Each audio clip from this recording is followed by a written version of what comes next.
My name is David Lawrence. This is March the 7th, 8th, March the 8th in Atlanta, Georgia at the Atlanta History Center as part of the Veterans Project for war veterans from the 20th century. And with me today, we're honored to have Mr. Nathaniel Perkins. Yes, sir. Who is a native of Greenville, North Carolina. Greenville, North Carolina. Yes, sir. He's going to tell us what it was like to grow up in the South, how he got into the military, and about his career in the military, and what he's done with his life afterwards. And we're honored more than I can tell you today, sir, to have you with us. Well, thank you, sir. Go ahead. Well, sir, I like to start back from the day I was born. I was born on a very cold evening on December 23rd, 1955, in a very, very poor neighborhood. My mother had written 13 kids, and back then we had no hospital to deliver the children or deliver myself. I was delivered by a midwife and a preacher, and during that time of delivering in a two-bedroom house, the midwife stated that she saw a light over my head when I was born. Now, my mother wanted to name me after her brother, which was named Willie Ray.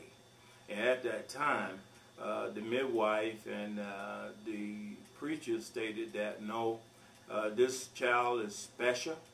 He is born 2 days before Christmas, and we would like to name him Nathaniel, which is a prophet out of the Bible. So therefore, I feel that I was born with a silver spoon in my mouth to go out and do great things for mankind. From there, they did name me Nathaniel William Perkins, and from there I grew up to be, I think, one of the leaders of the military of our country. And what brought me to the military is that my grandfather fought in the Korean War and World War II. When he passed, when he died, we didn't have any money. It was very poor. We was on welfare. We were living so far back up in the woods that you had to pump water and sunlight to us. But when my grandfather passed, the army came and knocked on the door and assisted my mother in burying my grandfather. I was a very young age, 6 or 7 at the time. But what embarked on me was that when we had the funeral, they had a flag over the coffin, and the family members, we were sitting there with my mother so closely that when they did the 21 good salute in the back, I saw all those soldiers dressed very beautiful in military uniforms. And one of the soldiers, I think it was an officer, bent down, folded the flag, and presented it to my mother, and he said, on behalf of the President of the United States, we'd like to present this flag on behalf of the President of the United States. So that left an embark on me. That I felt like my grandfather had contributed militarily to this great country in which we live. So from that, they folded the flag, presented it to my mother, and from that day forward, I've been interested in the American flag. When I was in 2nd grade, 3rd grade, 4th grade, I would volunteer to go out and put the flag up. Also, I would volunteer to bring it down and fold it the exact same way they folded during my grandfather's funeral. And this was throughout my career. When I went to junior high school and high school, I did the same thing. I was fascinated with the American flag. Then later on, I was able to go to college, and when I enter college, I always volunteer to raise the flag to march in the parade with the flag. Then later on, I graduated.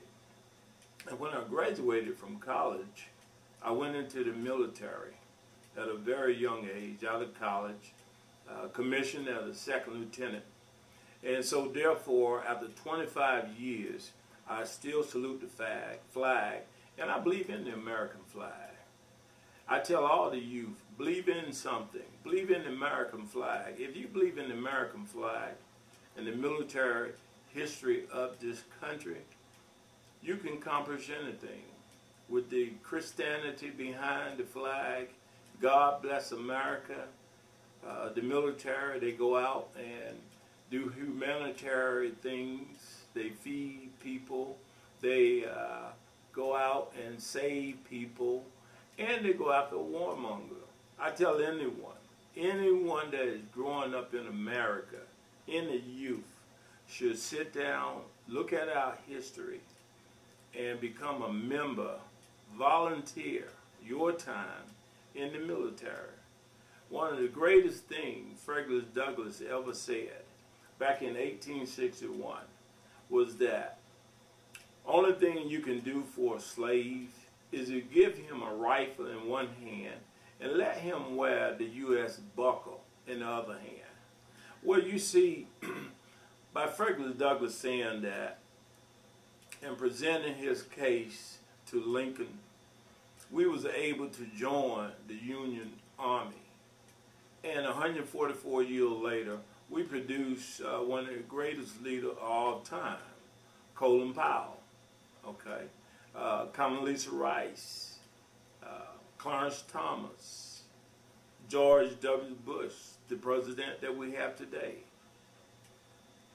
I look at their history and I look back at all the fallen heroes of all these great wars, including World War II. Therefore, I can sit here and tell you I have put 25 years and 7 months, my entire adult life, serving this great country as a volunteer. Okay, I raised my daughters to represent the flag. I raised my daughter not to play sports. I raised my daughter to one day enter the military, not just because I contribute my entire adult life for this country, but I feel they should too, because this is a great nation, and we believe in one thing. God bless America.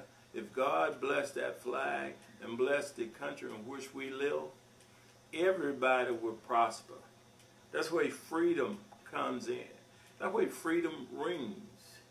In order to have freedom in your soul, in your heart, you must protect what you have. This is a great land of opportunity. And I go back and I tell you over and over again, if you're going to help society, join the military. We have so many forefathers have fought and died for us to be free today. If you look at the Gulf War, I competed in the Gulf War. I volunteered for the Gulf War. And I spent 180 days in temperature of 120, 125. Just to say, I put my footprint in the Gulf War. Whatever type conflict this country called on, I volunteered for it. I could remember back in 1979, like I said, I came from a poor family, but my mother instilled the pride, the dignity of this country. Even though it was a lot of races going on, she told me to look the other way. Have an open heart. And I did. I love everybody today. I'm a real born Christian. Now, let me give you an example of my heart. If you remember back there during the time that the Tuskegee Airmen were trying to fly to enter the military, some of those soldiers had never been in an aircraft. If you remember the 5 nickels, 5 Infantry Battalion that fall under 82nd Airborne Division, when they first jumped out of an airplane in World War II, they never have ridden or flew in an aircraft. And you look at the heart and soul of my time spent in the military, my first time I flew in an aircraft, I jumped out of it. I don't know how many people have done that, but I go back and I look at history. Those great leaders that have suffered segregation through the military have fought for this great nation in which we live today. I tell you, and I said over again, I like to follow those people. I like to put my footprint in the U.S. military because this is a great country. And I am proud to stand before you today and tell you from where I came from and what I'm doing. Now, since I've retired as a disabled person, I've been diagnosed with the Gulf syndrome. And with the Gulf syndrome, my mind goes away, but it comes back. I have pain, constant pain. I have an artificial neck. I have an artificial back, artificial hip. And this wrist that you see is artificial. But I don't let that stop me because I volunteer in order to protect this country. Okay? I feel mankind have to give some up. And one of the most things you can give up is your freedom, your feelings about in which we live. Yes, I've been around the world twice, and I've seen countries. I have been to communities that don't have running water, don't have electricity. So when the lights, earth light goes down, they don't have light like we do. They don't have running cars the way we have running cars. They don't have MTV. Basically what I'm saying, they don't have the good of the freedom that our country possesses. Like I said, in '79, I was able to come in the military, and when I came in the military, I don't call the objectives, the obstacles, hate or segregation. I call them challenges. I knew I had the leadership. When I was in junior high, I was captain of the football team. When I was in high school, I was captain of the football team, the basketball team, the track team. And also in college, I played sports. But I didn't let sports hold me back. And I say to today, these youth that we have today, don't let sports hold you back. We was in a tradition age when I was coming up. And now we're in an information age. In this information age, you must gain knowledge. You must understand the information technology because the technology today is moving so fast that once you learn the technology 6 months from now, it's all new. So my advice is that any way possible to learn technology, it's only one way. It's only one game. It is the military, the armed forces. The armed forces have to keep up with today's technology in order to defend our great country. You could join the military like I did. I volunteered. I had enough courage to raise my right hand and say I do. Like I said, when I came in '79, it was a very, very small percentage of minority officers.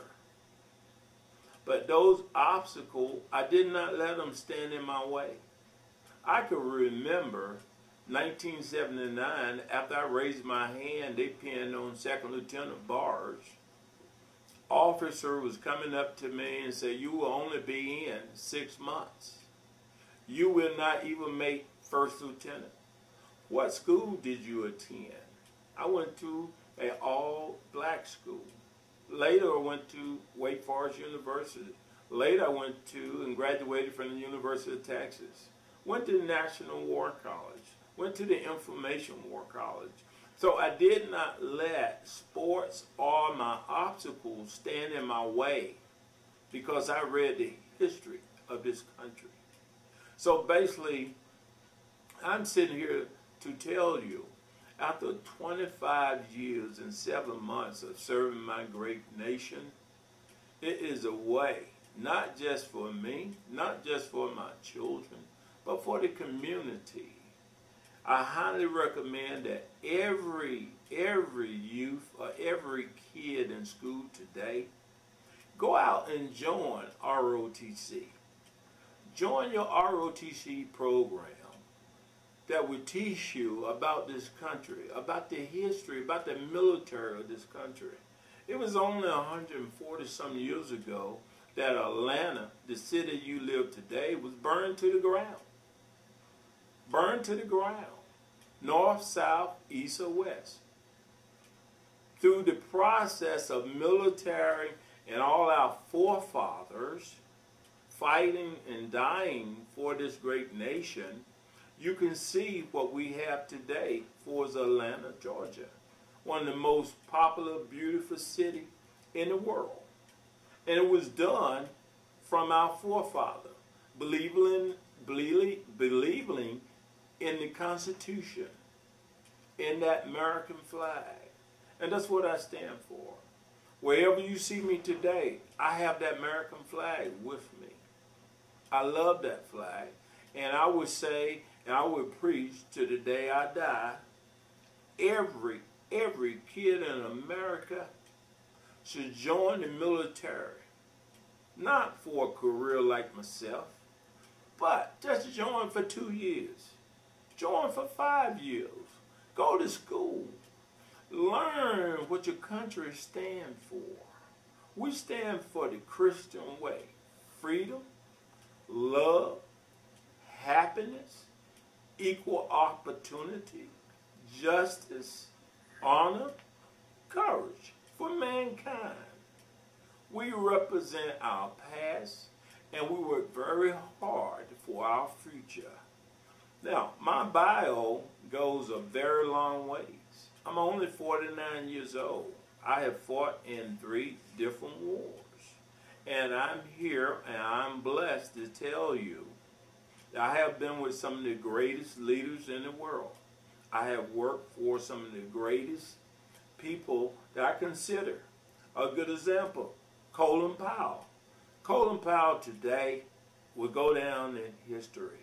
Colin Powell I consider on the same level as Winston Churchill. Condoleezza Rice. I consider Dr. Condoleezza Rice as one of the foremost father that we will have in the future of the information age. She is ranked with Winston Churchill. We talk about Clarence Thomas. Clarence Thomas was raised right here in this state, became a lawyer, and now he's one of the Chief Justice of our Supreme Court. I believe in Clarence Thomas. He believes in the American flag. He believes in Martin Luther King Green. He believes in the American dream. Anyone that believes in Martin Luther King Green must believe in the American dream, because Martin Luther King Green and the American dream is the same dream. One nation under God. So I sit here today and give you some of my memoirs and how I came up, because I came up very poor. I came up in a single family home in a 2-bedroom with 13 children, okay? My community was set up where I would only pick cotton or tobacco or wouldn't get a standard education. But I did. My mother being a church-going mother, she instilled in me the values of becoming a son, becoming a father. She instilled the values of this great nation. And I live with those values today. if you're going to follow a leader, follow someone that had put their footprint not only in the community, but in our military history. Now, since I went over the military history, and I worked very hard in 25 years with some of the greatest leaders of our country, and some of those activities, they say I'm a war hero. That's what they say. I feel like a war hero. I received a Bronze Star in the Gulf War. I received so many numerous wars during the Kosovo War. I've been to Sarajevo. I received the Defense Meritorious Service Medal, the Meritorious Service Medal over numerous times, the Joint Service Medal. I received so many medals, but the most important medal that I received is the Humanitarian Service Medal. I was able to travel throughout the world, and I was able to give food to the needy, to feed the hunger, to clothe these people that was 19 below in temperature and give them blanket and warm soup. That's what the military stand for. I was able to spread the wealth and the goodness of our country, and they appreciated that. I have rescued a lot of people throughout the world. So, with all my medals, and I'm highly decorated, I would tell anyone, the one that stands out the most, not the Bronze Star for my heroics, but the Humanitarian Service Medal. That's the one I believe in. That's the American way to go out and help the poor, feed the hungry. Okay? So, I would like everyone to read my book. I left my book with memoirs and TV shows and radio shows that would answer the hard question, why our community is laughing at one another, okay? Why our community is taking a portion of the people and putting them on a big old boat to go and party on Memorial Day, which everyone knows Memorial Day is the most sacred day in this country. Memorial Day is the day that we go out and give thanks to all our fallen forefathers have fought for this country. Don't get on a big old boat and go partying down in a third, fifth world country. We are disappointing ourselves. We're setting a bad example for our youth. What we should do is get on a big old boat, go to Europe, and see all our forefathers, our veterans that have died for us in World War II. Go to Japan and see all our forefathers have died for us.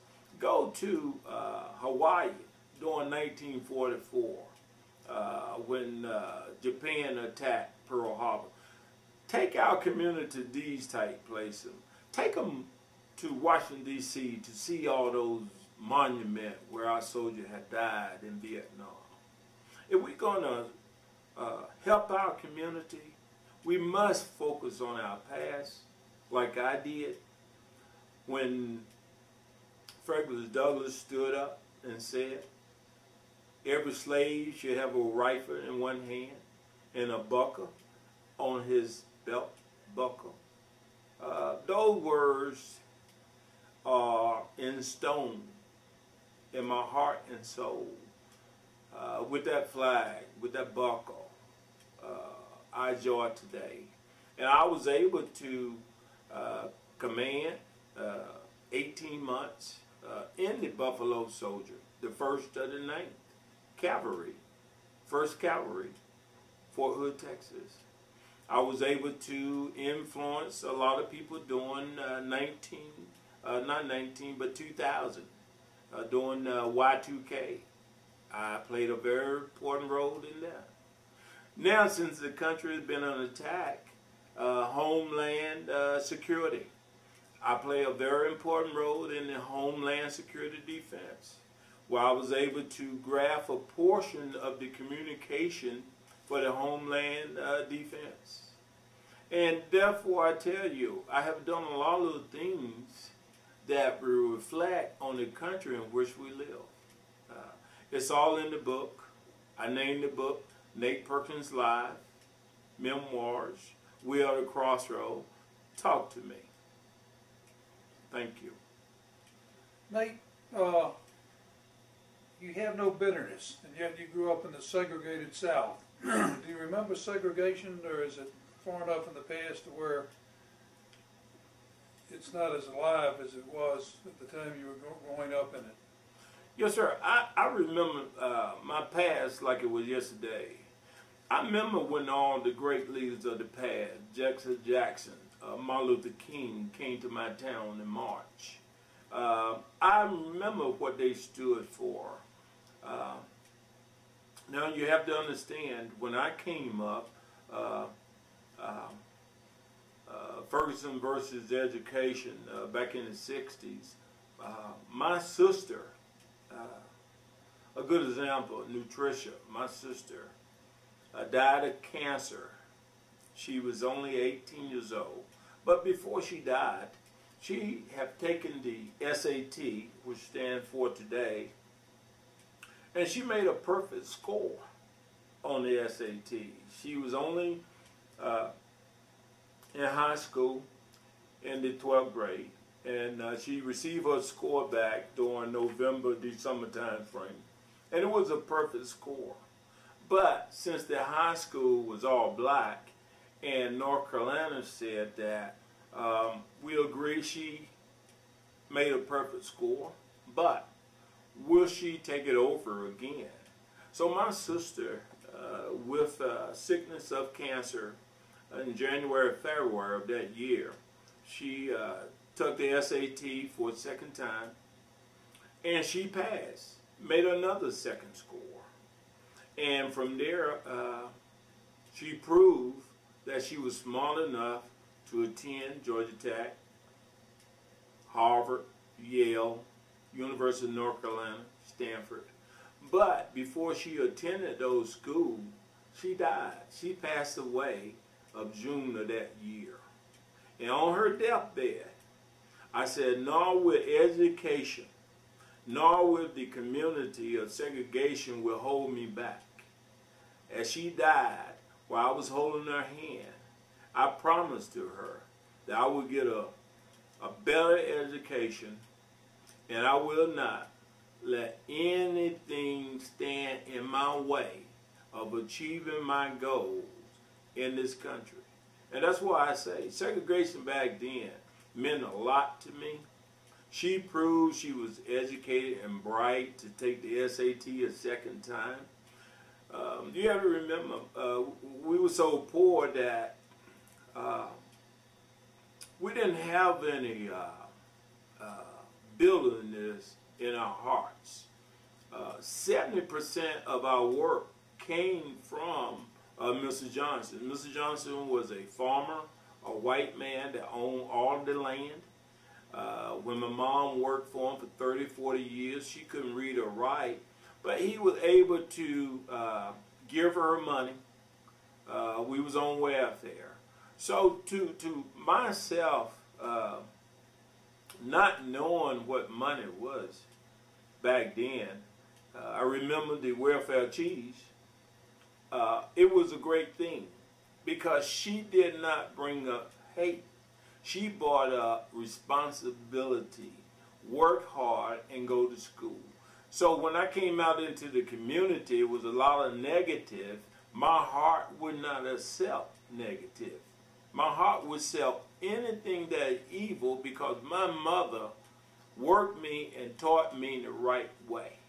And I carried that through my entire life like I carry the entire flag today. I love George Bush.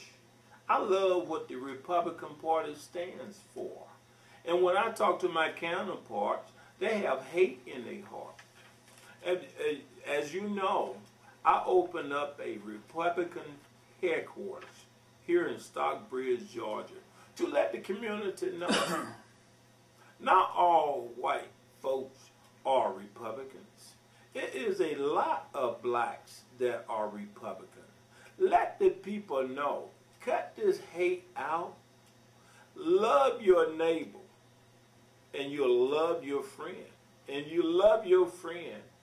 And you taught, I'll teach you some of the things my mother taught me.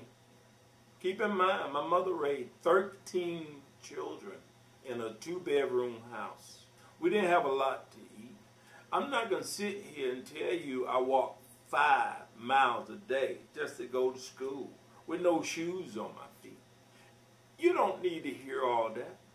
Only thing you need to hear, that I have good in my heart. And if you want to make a fingerprint or a footprint in this country today, why not join the military? It's a great place. It's a great place. And yes, sir, I do remember a lot about segregation, about he's not qualified because his reading level or his mathematics. He can run and jump. I remember all those things.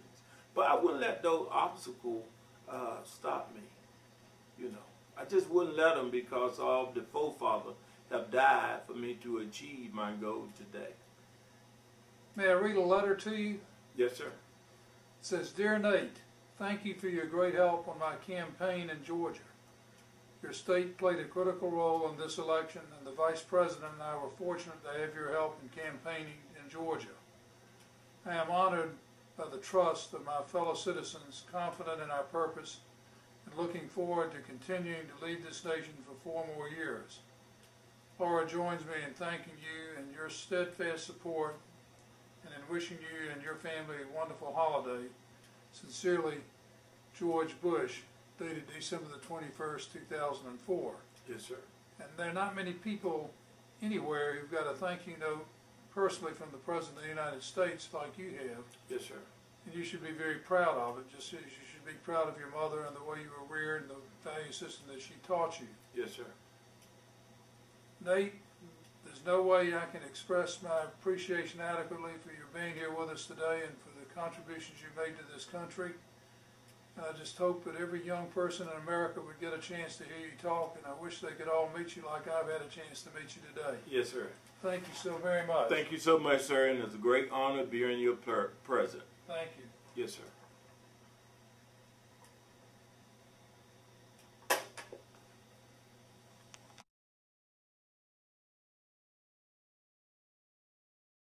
For my book, Nate Perkins Live, my memoirs.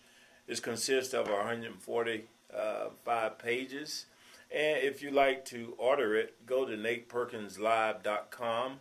And I'd like to thank you in reading the book and hope one day we can have our youth to join the United States military and protect our great country. Also with the book, we have a album that consists of 7 different types of DVDs. I have a TV show, I have a talk show, a radio show, and I just try to go out and set the example in the community for small businesses. If you would like to own your own business, buy this book. This book will motivate you. Also, this is some of the units that I It's a book bag. Yes, sir. A book bag. My army bag. Some of the places I served with and been with. You see the 1st Cavalry there. You see the Gulf War. You see the Joint Command and Command and Control Warfare Center.